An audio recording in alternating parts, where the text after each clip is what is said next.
اللهم صل على محمد وآل محمد. بسم الله الرحمن الرحيم.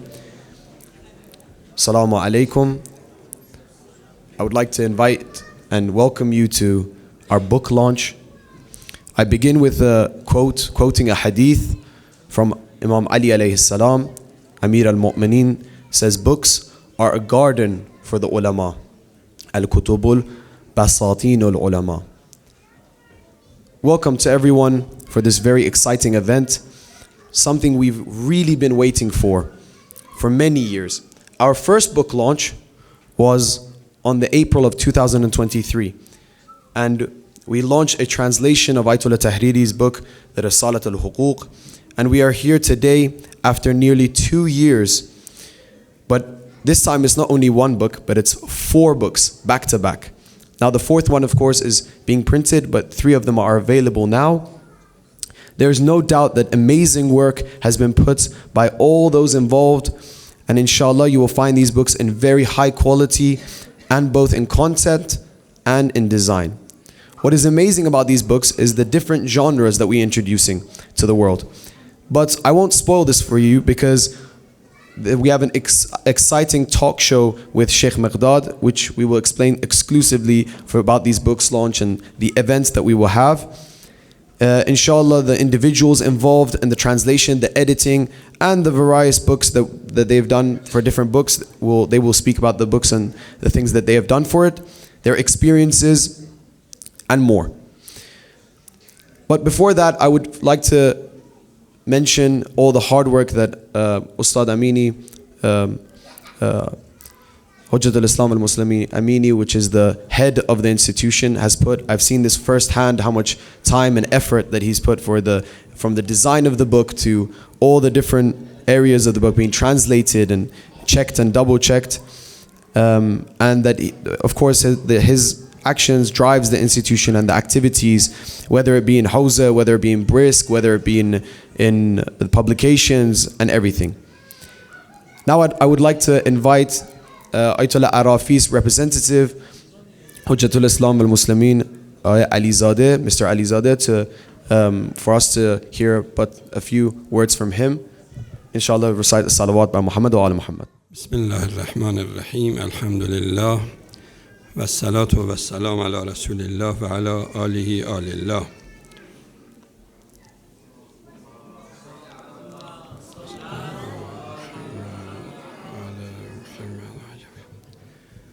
اولا وظیفه مندم سلام حضرت آیت الله عرافی مدیر حوزه‌های علمی جمهوری اسلامی ایران و رئیس هیئت امنا جامعه المصطفى العالمیه خدمت تک تک شما عزیزان ابلاغ نمایم. ثانیاً تشکر ایشان از مدیریت محترم مرکز مبارک بابالرضا جناب حجت الاسلام المسلمین حاجی امینی و همه همراهان و همکاران عزیز ایشان به خاطر این اقدام ارزشمند ابلاغ نمایم. به طور اختصار چند نکته را عرض می کنم.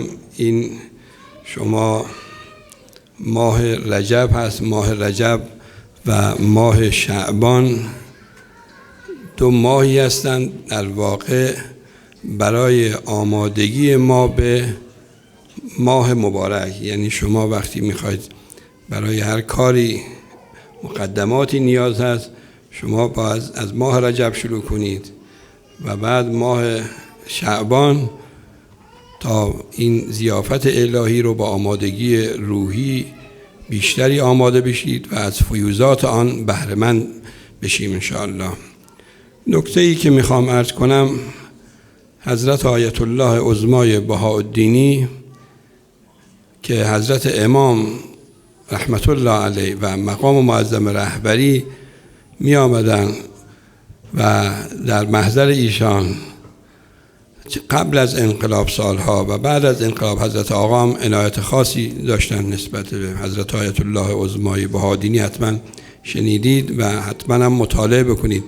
ایشان می‌فرمودند ماه‌های میلادی یعنی و ماه‌های ما سالهای ایرانی یا هجری شمسی همیشه ثابت است.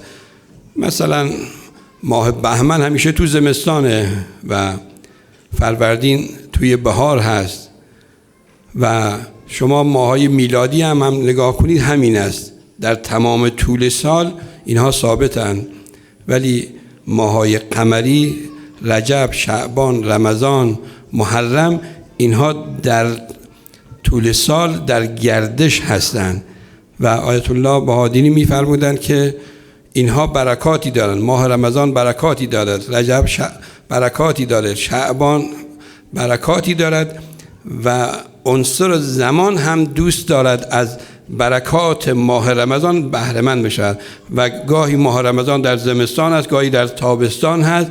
بنابراین ما که انسان هستیم زمان هم میخواد بهره مند بشه، ما هم انشاءالله این ایام نورانی بهره مند بشیم و با آمادگی کامل وارد ضیافت الهی بشیم انشاءالله. این نکته اول. نکته دوم، شما اینجا که آمدید با پای خودتان نیامدید، شما دعوت شدید اینجا آمدید.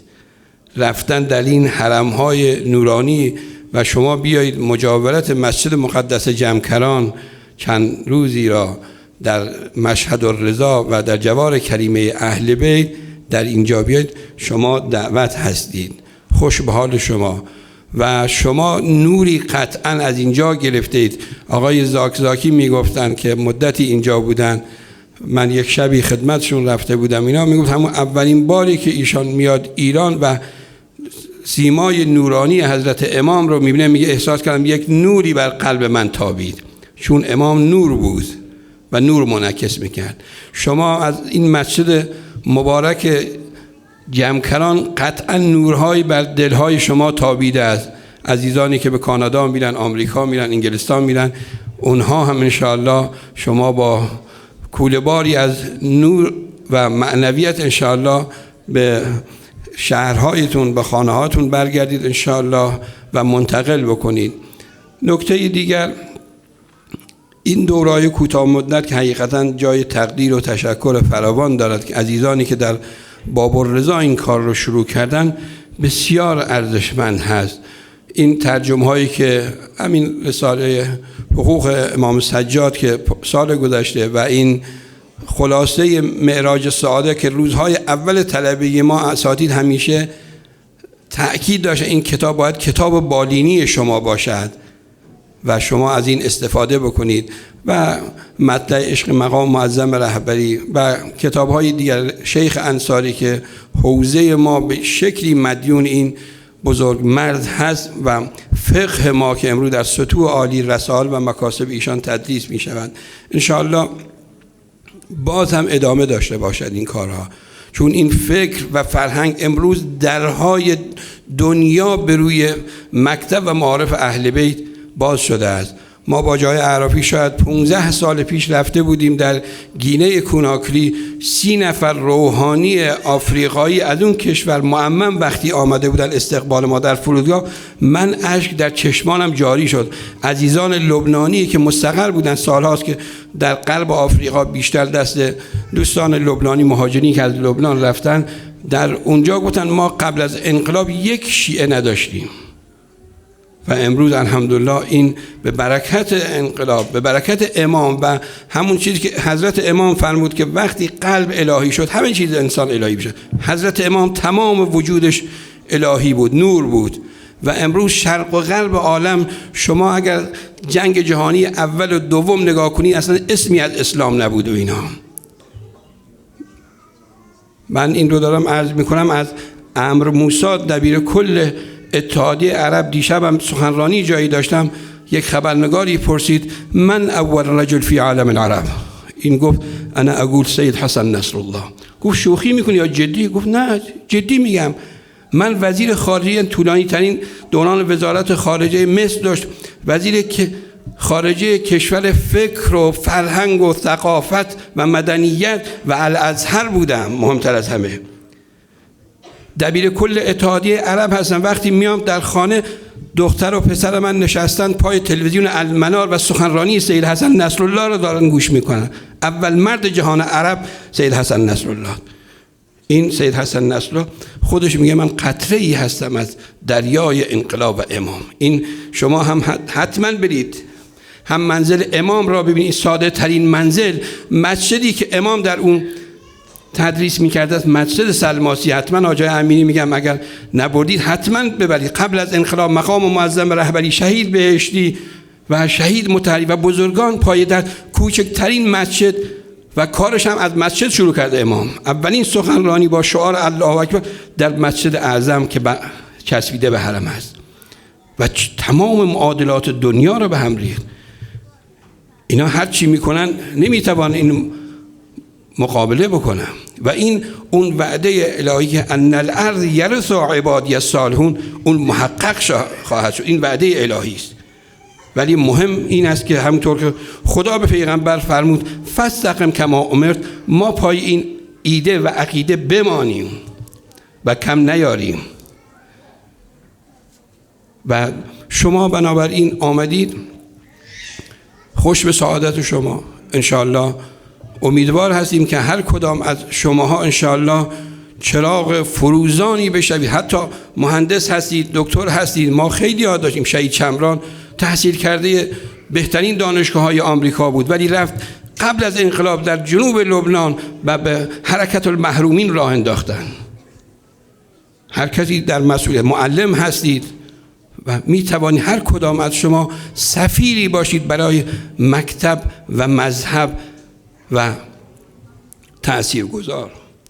اول مهمترین این حرف این است که حضرت امام فرمود، این است که ما به خود ایمان داشته باشیم، خود را باور کنیم و خود را قبول کنیم. امام به خاطر همین فرمود والله جز خدا من در طول عمرم از کسی نترسیدم.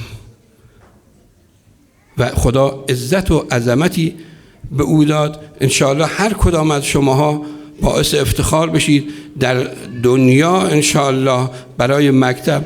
این مسیر همه ما اینجا مسافر هستیم. شما الان امروز آمدید دلتنگ میشید، فردا پس فردا به کشور خودتون میرید.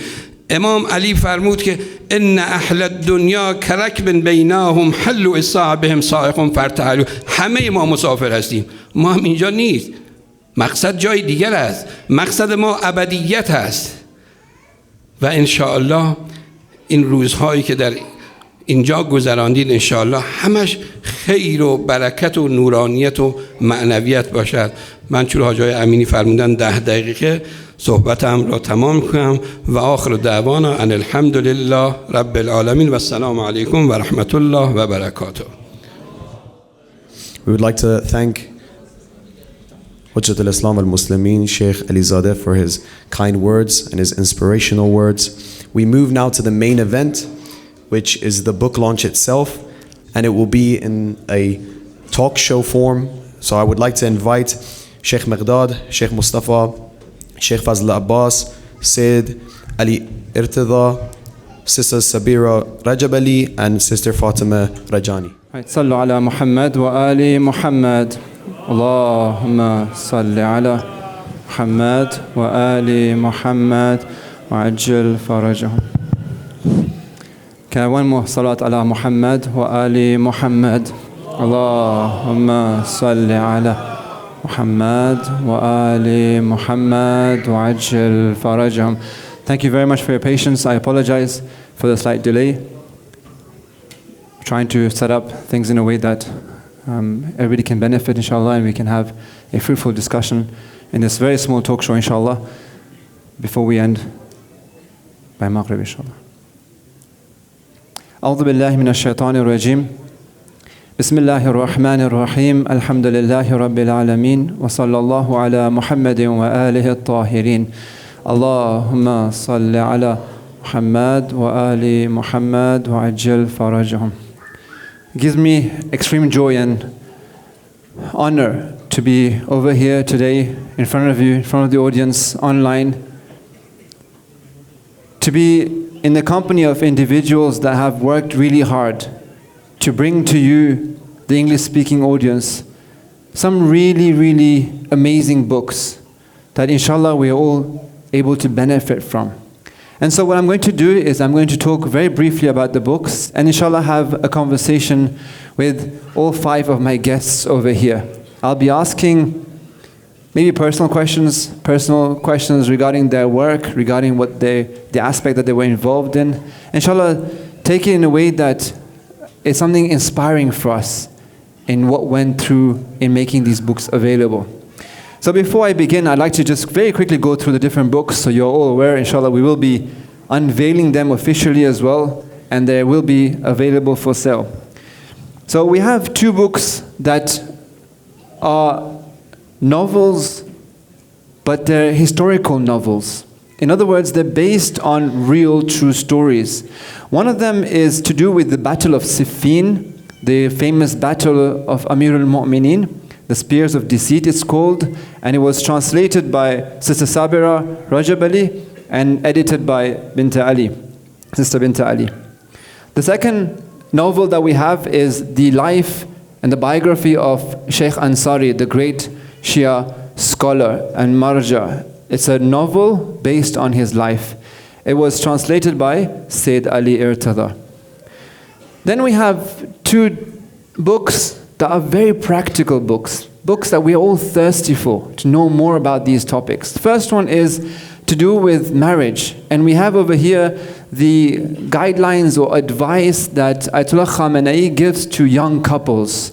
And this was translated by Sheikh Salman Bojani and edited by Sayyid Ali Irtaza and Sayyida Sumaira Ahmed. And lastly, the cream of all these books is this masterpiece, which is the summary written by Sheikh Abbas Qumi, the author of Mafatih al-Janan, which is a summary of the great masterpiece, the book of Akhlaq, that everyone studies in the ilm of Akhlaq, Mi'raj al-Sa'ada, written by Ayatollah Naraqi. This book, the Loft Station, was translated by Sheikh Fazl Askanji and edited by Sheikh Muhammadi Qasim Ali and Sayyida Sumaira Ahmed. So inshallah we'll be talking about all 4 of these books. I'd like to begin by asking my first question to Sheikh Mustafa Mukhtar over here on my left. Sheikh Mustafa is the head of the publication department. He was involved in bringing these books, managing the entire department, but also working hard to making it very perfect, very beautiful. And I've seen him sacrificing his nights, his sleep sometimes. Many of my friends will come to me and say, Sheikh Mustafa just does not pick up the phone. Where is he? And it's because he's been busy. And he has memorized, and we will have to test this one, he has memorized a lot of these books and a lot of the pages. That's how much he's gone through them. And so I would like to ask him, first and foremost, is tell us, why would you lose sleep on this? Why is it so important to bring about these books? Why would you sacrifice so much of your time, your effort, your studies to really work on this department and see the result of this department? Bismillahir Rahmanir Rahim. Assalamu alaikum wa rahmatullahi wa barakatuh. Firstly, I would like to deny many of the things that Sheikh has said here. Because I'm not a person who sacrifices sleep. I think many know here. So I think it's just probably an exaggeration and a kind word from his self. Alhamdulillah, these books, with the help of our Mudir Haj Agha Amini, and with his insights, we've been able to do something little for the progress of the community. But before I begin that, I would like to sincerely thank also Sheikh Kazim Bojani and his team from whom I took up this task. They had done the majority of the work, and I just came and kind of added some graphics to it. Alhamdulillah, in these works that we see here, one of the most important aspects that we notice in our communities, that is something that the community is looking for and is thirsty for, is a book that is good for the youth, beneficial, and something that the parents, the elders of the community can say for sure, this book I can give the youth, I can give my child without any fear. That all the different aspects of this book have been considered. For instance, the language.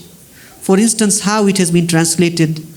For instance, let us say if there are any ambiguities in the books, we have tried to put footnotes to show that, for example, this is the meaning of this work, and this is the actual in-depth understanding. So a lot of efforts have been kept to make sure that the book reaches the public, not only just a translation, not only, let us say, just some information, but good clarification from good scholars, and we have tried our best to maintain those standards so that they are palatable for the audience, and especially considering the needs and requirements of the society. So I would not like to further take your time. I would just like to thank all of those who really worked in this department, the translators, the editors, mashallah, those who proofread time and again. I know some of the team members, they are tired of, they got frustrated. Like, I don't know if they got, but I felt they would probably get frustrated for sending them to proofread a book for maybe 5 times, 6 times, 7 times. And I think they have also memorized some of the books. Alhamdulillah. So we thank Allah subhanahu wa ta'ala for this opportunity and this tawfiq. And all of this is from Allah, and we thank Him for all this grace. And being in the proximity of Bibi Masuma Al-Qum, we are really lucky to have been benefited in this sense. Recite a salawat, please. Allahumma salli ala Muhammad wa ali Muhammad. I'll come back to this detail and precision that we put towards the translation. But before I do that, I'd like to turn to Sister Sabira and her translation of this book, this novel on the Battle of Siffin. Alhamdulillah, we've seen a lot of novels come out in the Persian language. When we were in Mashhad, I sent my son Muhammad, 10, and Hussein to the bookshop and said, pick 30 books in Farsi that you've read, novels, and give us an introduction about it. And they went and recorded 15, 20 minutes of video about the different novels they've read in Farsi, good Islamic novels. So my question to Sis Sabira is, what stands out about this one? What made you pick this book, the story and the Battle of Siffin, as a book worthy of translating in the English language? Make it close.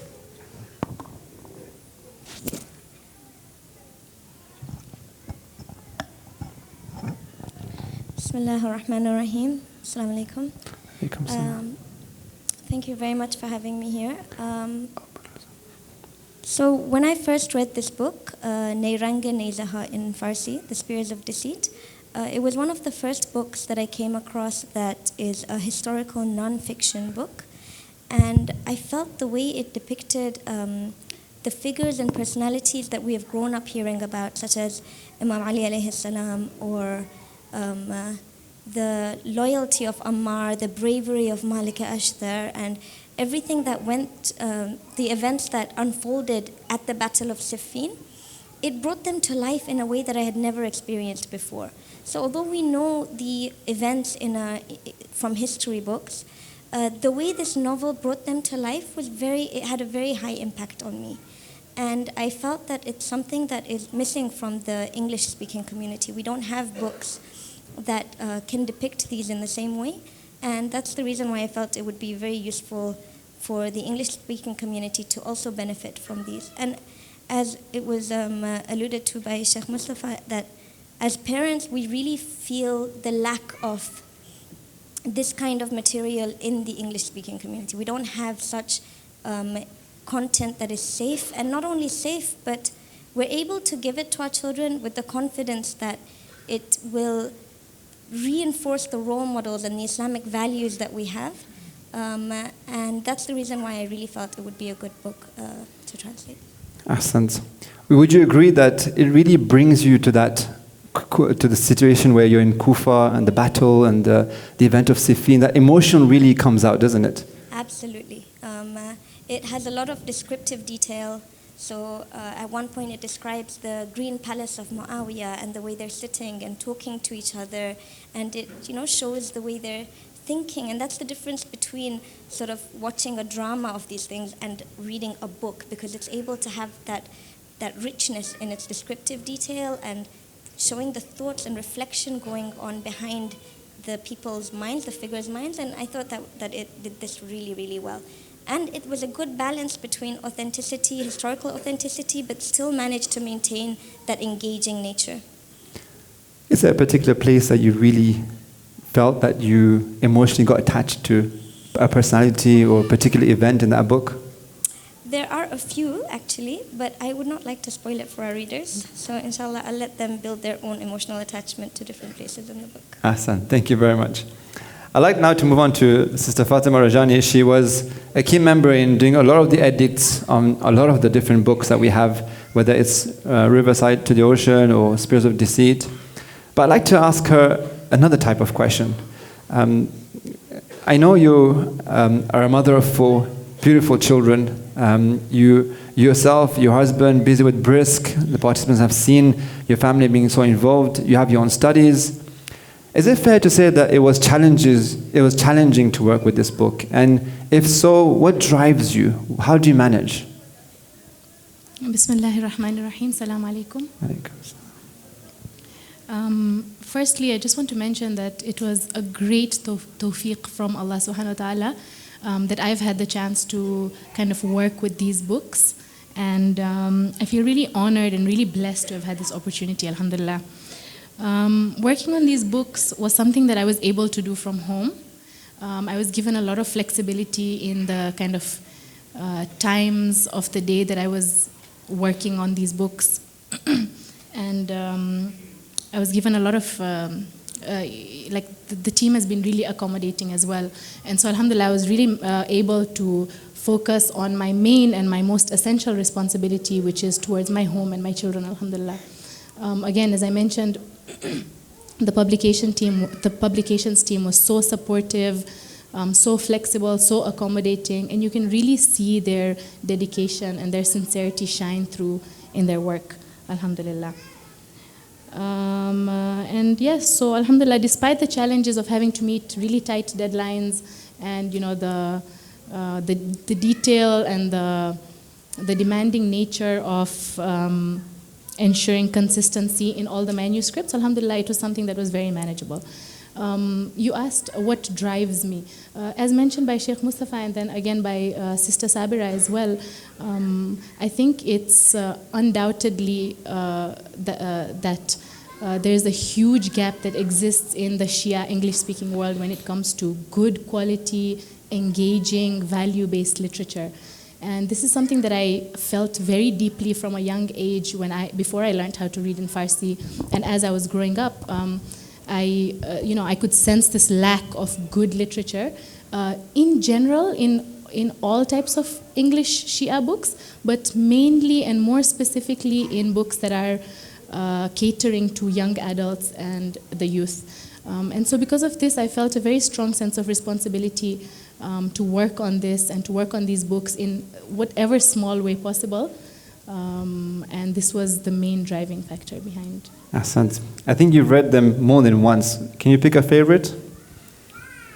It's really, really hard to pick a favorite. They're different genres, all of them. And they're all really, really close to my heart. I read them multiple times, and contrary to frustration, as Sheikh Mustafa mentioned, I think I feel very much honored and I feel very blessed to have been given this opportunity to really digest the content that I might otherwise not have been able to do if I wasn't working on them in this way. Ahsant. I'll turn to Sheikh Mustafa to carry on this discussion.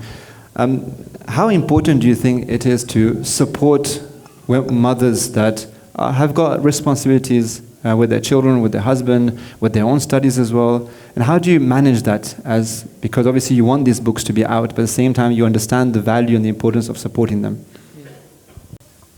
So when we are working with especially the respected sisters, the honorable sisters who really are good in their work, mashallah, they have really dedicated themselves. We have names like Sister Sumaira Ahmad, we've got names like Sister Fatima Rajani and Sister Sabira, and several sisters who have worked here in these books have really dedicated. Like you can see how much detailed attention they've given to the work that they are doing. My work was just to accommodate. I didn't do much, you can say, active work in trying to correct them here and there. I mean, they were just doing their work. That's how they were. So for me, firstly, sometimes I try to offer a longer deadline, or even sometimes if, let's say, the deadlines are not met, we can extend those deadlines, things like this. Like, we are not so hard and fast that definitely 100% you have to do the work at this time. If you don't do, there will be a big fine, etc. Nothing like that. So it's like the sisters and also the brothers who are working, they know that they are students. Some of them are students, some of them are, mashallah, mothers, some of them are housewives, and they have so many activities here and there. What we do is that, alhamdulillah, we just accommodate them. We don't keep such strict deadlines, and we try our best to be supportive whenever we can, in any way. If they need any help with regards to certain statements, if they need, for example, us to get in touch with more editors or more proofreaders, we get in touch with them. So you will have noticed some of the books have been proofread by 3-4 people. Why? Because we want to allow that the many people should take part in these works, and also sometimes they can overlap one another and help each other in achieving those goals. Ahsan, thank you very much. It's worth mentioning Sister Somaira's very amazing impact in these books and the work she did, as well as Sister Binta Ali as well. I'd like now to turn to Sayyid Ali Irtaza. He's been very key on a lot of the edits of the books, the various books, so both the Dawn of Love as well as the Riverside to the Ocean. I'd like to ask you a technical question. These books are obviously challenging. Translation is a challenging work to do. Some people would think that today with AI, we don't really need translators. How accurate and how precise is the art of translation? Assalamu alaikum.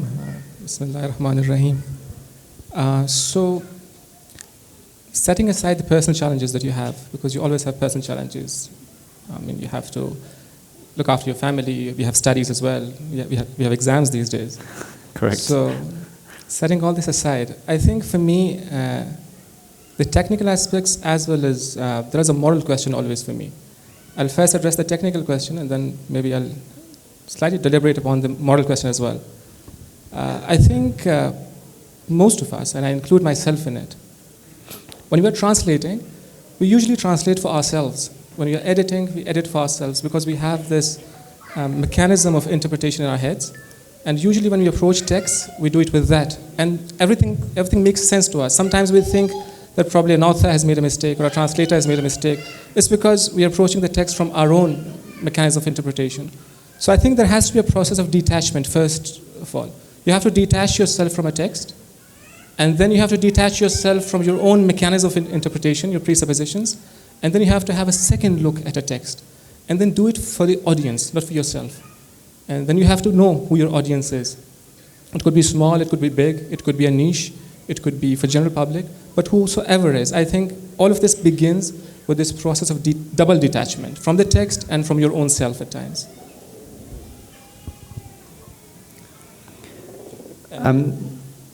I want to come back to this point because it's a very important point, and we had a discussion on our way to Yawaran-e-Mahdi a couple of days ago about this.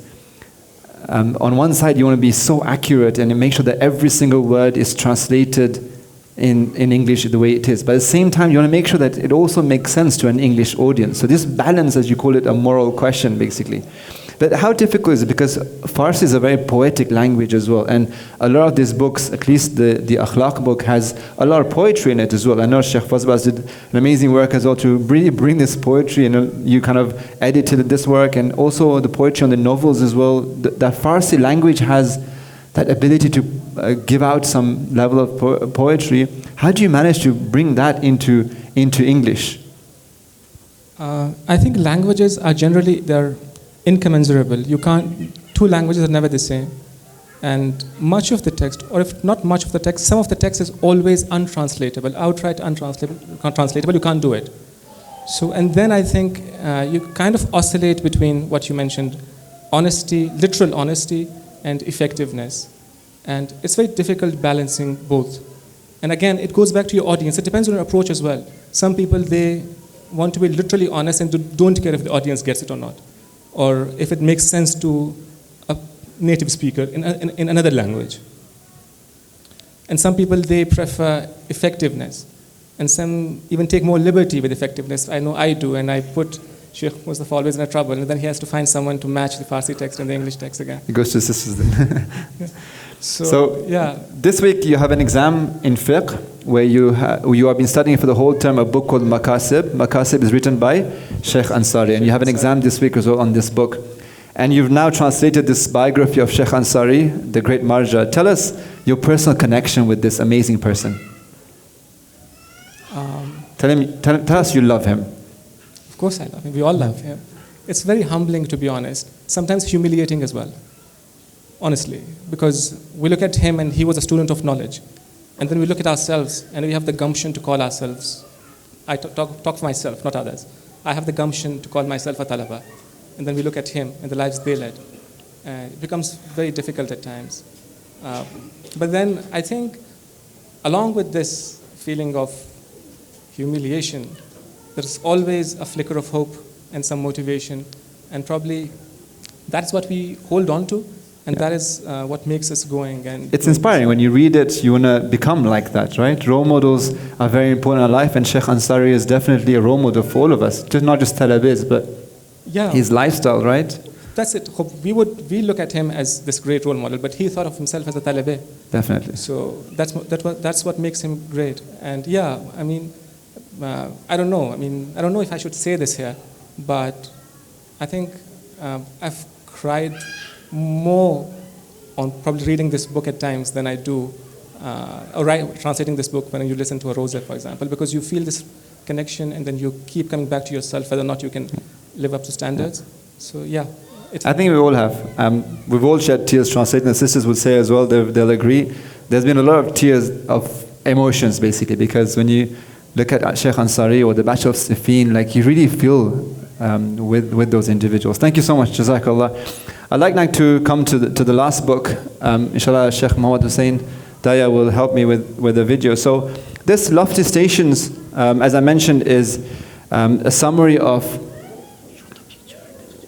it's the book, the summary of Mi'raj al-Sa'ada, which is the Akhlaq book of Ayatollah Naraqi. And it was summarized by Sheikh Abbas Qummi, a great scholar, the author of Mafatihul Janan that you all are familiar with. So it was translated by Sheikh Fazl Kanji and edited by Sister Sumaira as well as Sheikh Muhammad Qasim Ali. So I took the liberty to speak to Sheikh Muhammad Qasim Ali, who unfortunately is not present with us, but I asked him a few questions about his role in editing and how he enjoyed editing. I hope he's not listening, but I feel he's very special because now he has edited 3 different books on Akhlaq. Right? 2 of Ayatollah Tahriri, the Risalat al-Huquq as well as the Sharaf al-Basri, and now this one as well. So I asked him about the value of reading the books of Akhlaq now that he's edited them in detail, and also his favorite between the 3. So we'll hear him out. We'll just play the video and hear him before I move to Sheikh Fazl Abbas and ask him a few questions as well. Bismillah ar-Rahman ar-Rahim. Allahumma salli ala Muhammad wa ali Muhammad. So Sheikh Miqdad sent me a couple of questions now that alhamdulillah I got the chance to work on the editing of 3 Akhlaq books. One of them was the Hadith of Unwan al-Basri, and the second one was the Hadith of Risalat al-Huquq. These 2 were both commentaries by Ayatollah Muhammad Baqir Tahriri. And the third was the one that is being launched today, the Khulasa of Mi'raj al-Sa'ada by Sheikh Abbas Qummi, translated by Sheikh Fazli Abbas. So first of all, the first question Sheikh Miqdad asked me is that what's the benefit, or why is it important for youth today to read such books of Akhlaq? And I was thinking that in answer to that, I would say that such books of Akhlaq present a different perspective on Islam, in a sense, than what people may be used to, as opposed to history or ahkam or aqaid, theology.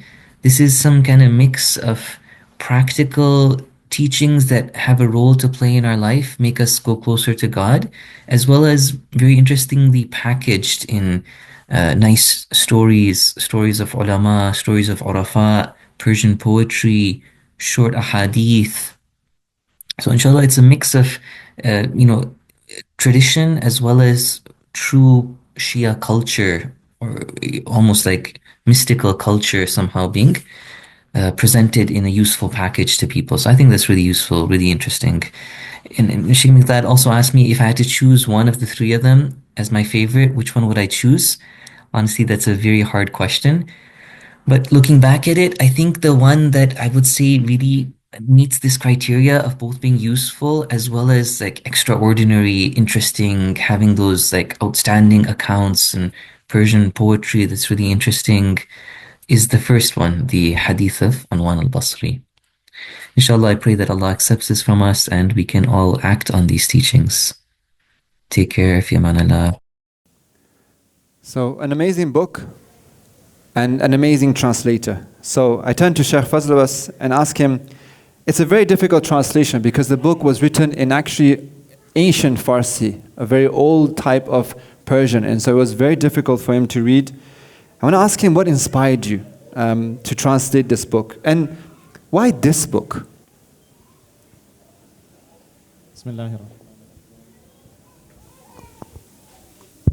Bismillahirrahmanirrahim. Assalamu alaikum wa rahmatullahi wa barakatuh. So it was definitely a tawfiq from Allah subhanahu wa ta'ala to be given this honor, because Sheikh Abbas Qummi is a very special person. We know him from his Mafatih al-Jinan, but he's written many other books which we may not be aware of. And there are certain stories from his life that are very inspirational, and that's why it made it such an honor to be translating his book. For example, we know that he is known as Muhaddith al-Qummi, not just Sheikh Abbas al-Qummi, but he's being given this title Muhaddith al-Qummi. At one time, his own son was feeling ill, and he brought a cup of water for his son, and he dipped his finger and rotated it inside the cup, and then told his son to drink. And when asked why, he said that with this hand I have written many hadith. So inshallah you will get the shifa because of this. Another time somebody came to him and asked him to pray for him and do dua for him that he feels better because his foot was hurting.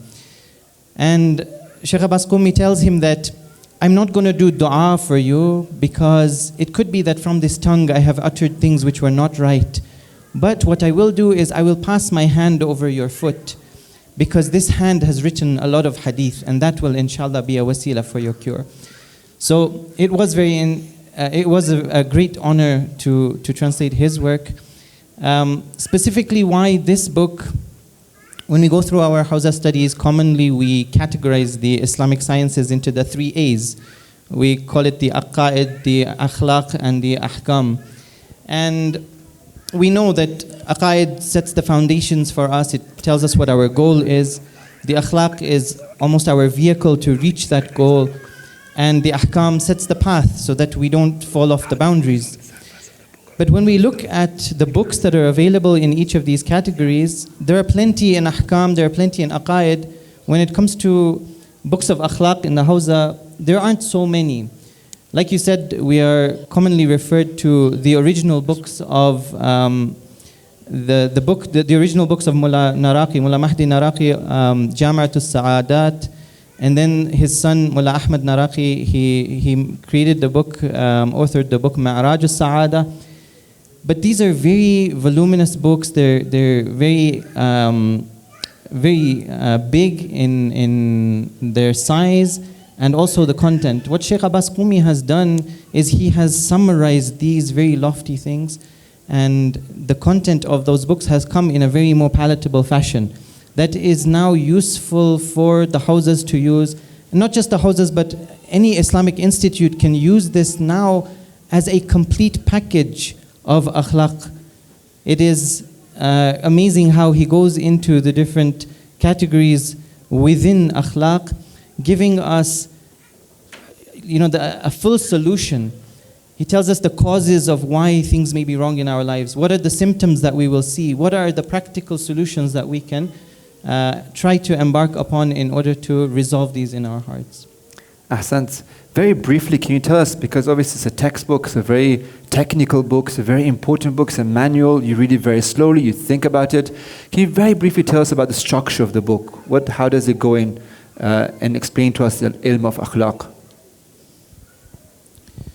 So Sheikh Abbas following the original authors, he starts off with an introduction about the reality of the human being. He focuses on the idea that as a human being we have these 4 faculties within us. The faculty of the intellect, the faculty of base desire, the faculty of anger, and the imaginative faculty.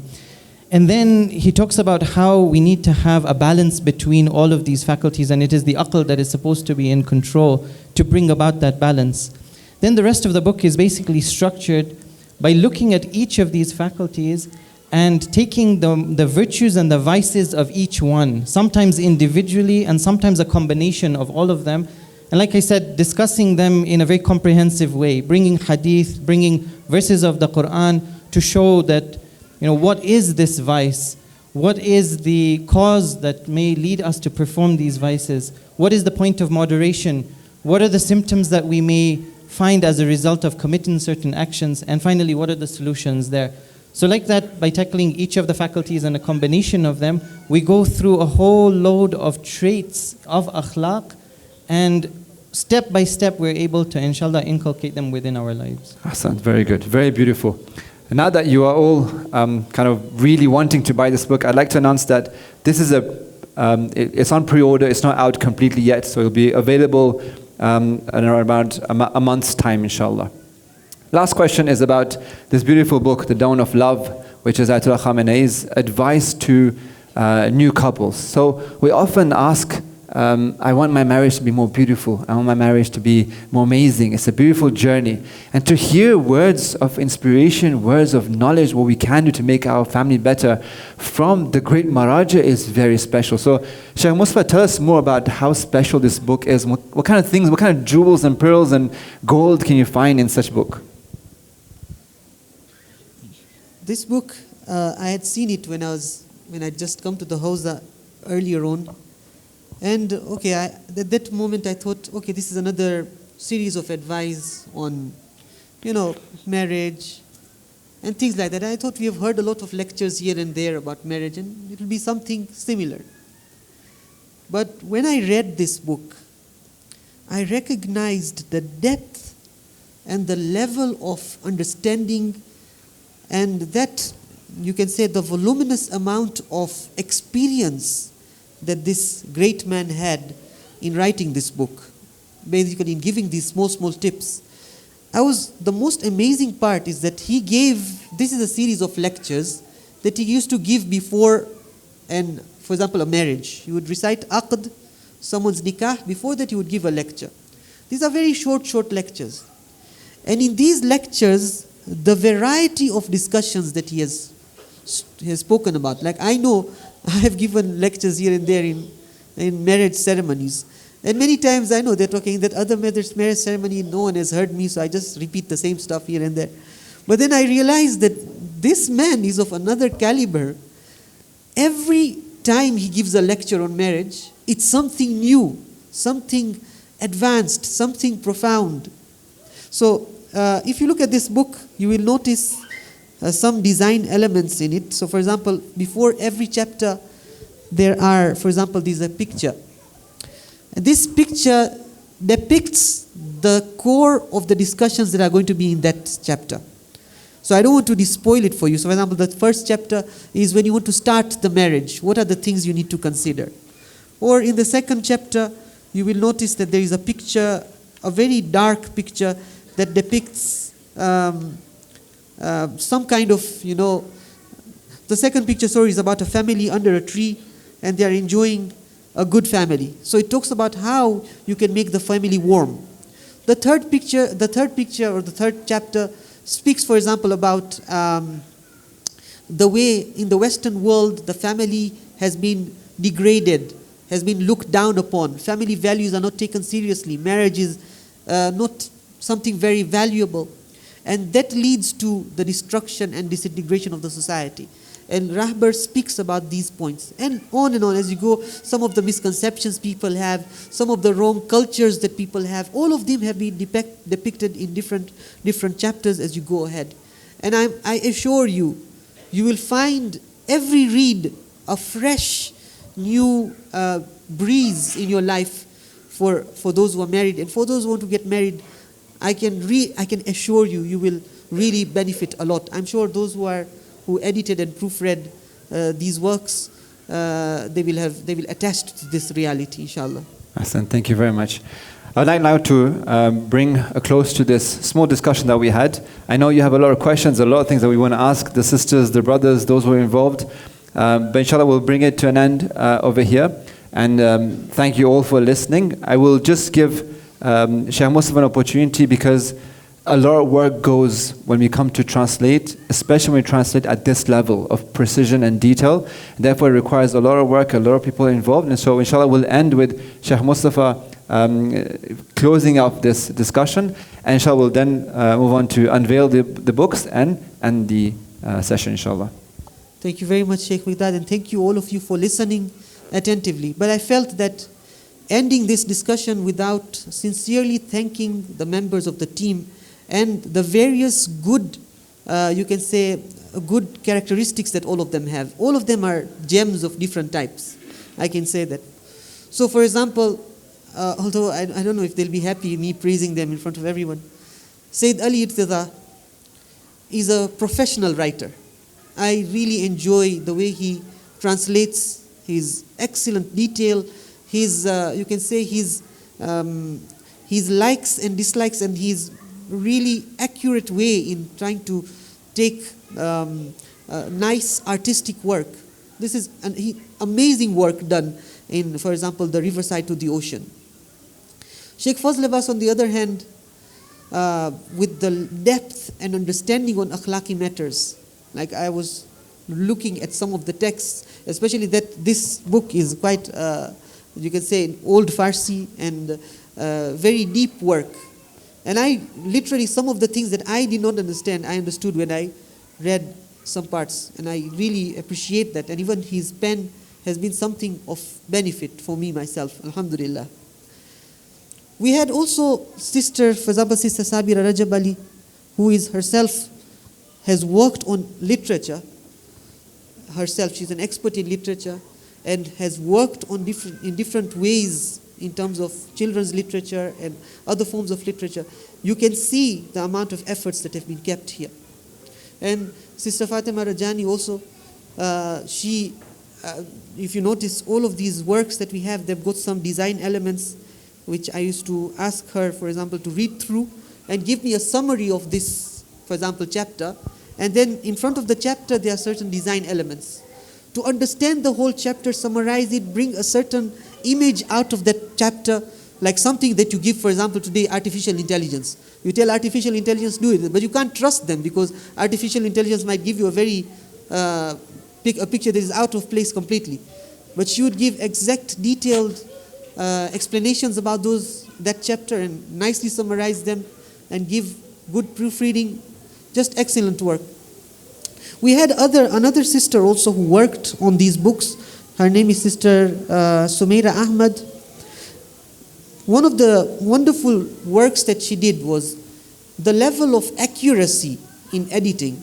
So, alhamdulillah, we have a lot of sisters here that are experts in work. And I'd like to commend them because being in the family, doing all these different works at the same time, we should not ignore the fact that women have a very strong role in the society. One of these roles in works like these, the depth in trying to edit a text, very, very accurate, number one. Number two, you know, when someone edits a text, one of the biggest works is to come and round up all those edits and put them together. But if you have an editor who doesn't over-edit, you know, you are happy about that. So one of the works that, alhamdulillah, Sister Sumaira also did, apart from the accuracy that she had and the depths that of the deep points that she would bring forth, she would not overdo also. That really helped us a lot in working with the edits. And of course, Sheikh Muhammad Mahdi Qasim Ali, who we heard, one of our very good brothers and sheikhs that have been helping us in all these activities. I apologize if I overdid some of the praise here, but I felt that as an appreciation to this wonderful team that we had, and alhamdulillah, we've been able to bring forth these humble works that I pray and I hope will be able to affect our lives and our hearts and the society, inshallah. Thank you very much. And obviously praise It goes to Allah subhanahu wa ta'ala for granting us this tawfiq and this opportunity. Obviously, we thank the principal of the Institute, Sheikh Amini, who was obviously key to all of this, overlooking all of the departments of Babalridha, including publication, and obviously Sheikh Kazim Bojani, who did an amazing work bringing all this to begin the whole journey, and then Sheikh Mustafa took over from Sheikh Kazim's amazing work as well. So inshallah we end with dua that we are all able to do our responsibility, to be able to succeed in this life, and inshallah as well as the hereafter, inshallah, with the salawat ala Muhammad wa ali Muhammad. Allahumma salli ala Muhammad. Brothers and sisters, thank you for your patience. I would like to thank you, all the brothers and sisters, Sheikh Maghdad, Sheikh Fadl Abbas, Sheikh Mustafa, Sayyid Ali Rajani, Sayyid Ali Irtada and Sheikh Ali Rajani, Sister Sabira and Sister Fatima for everything that they have done. Now for the details about the book. First, we've got a small stall outside. If you guys would see after the ceremony, after the closing ceremony, outside the hall, it will be open. All the books will be on display. It's on discount. The copies are on discount right now, and you can buy the books. Please note that 3 of the books are available to buy. The Spirits of Deceit, River to the Ocean, and Dawn of Love. The Akhlaq book, which is the Lofty Stations, is a pre-launch, as we have to receive it from the printing press, and it will be available very, very soon. So please keep up to date from our Instagram page, on our website, if you want to buy them, and tune in to especially our Instagram page, as we will be putting updates regularly. To buy a copy of these books outside of Iran, these books will be available on Amazon in the next coming weeks, but also available in London, Toronto, Sydney, and Dar es Salaam, and Shia centers. The discounts will also be there. Any information about these books and getting a contact, you can look at our site, books.babalridha.com, and make sure to follow our Instagram page. The details will be there. And to end the ceremony, I would like to invite Hujjat al-Islam al-Muslimin, Sheikh Alizadeh, to come for the revealing of the book. So with a salawat by Muhammad wa ala Muhammad. Allah.